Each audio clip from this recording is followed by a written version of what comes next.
Imagine you had to drive from downtown New York City to downtown Los Angeles. That's a really, really long journey, probably over a few days, and probably using the highway, right? Just driving across the country on a big expressway.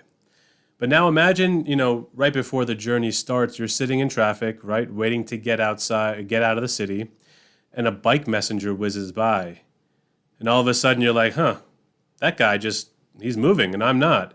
And so you sold your car on the spot to get on a bike because the bike messenger is moving. Okay.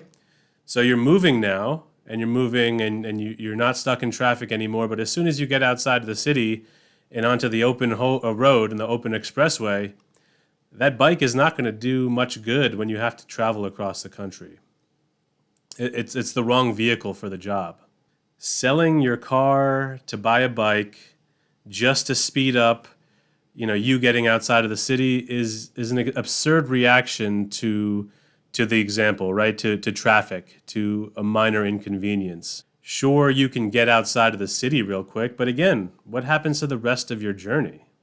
Most people would never do that, right? Most people are smart enough to realize that that is just a dumb mistake and I wouldn't do that. But most investors don't realize that. Most investors actually make that mistake. If they don't see movement, if they don't see momentum, if they don't see any sort of progress, they get antsy, they start getting fidgety, and they start looking at other ways that they can start moving, right?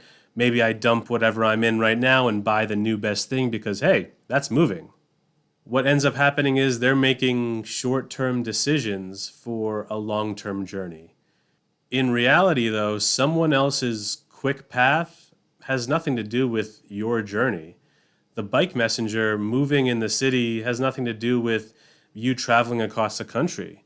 In the same way, someone else's investment performance has nothing to do with your performance and what your overall goals are. So again, remember that the decisions you make should be supporting your goals, short-term, long-term, and everything in between. Stop focusing on everyone else because, quite frankly, what everyone else is doing doesn't matter to you.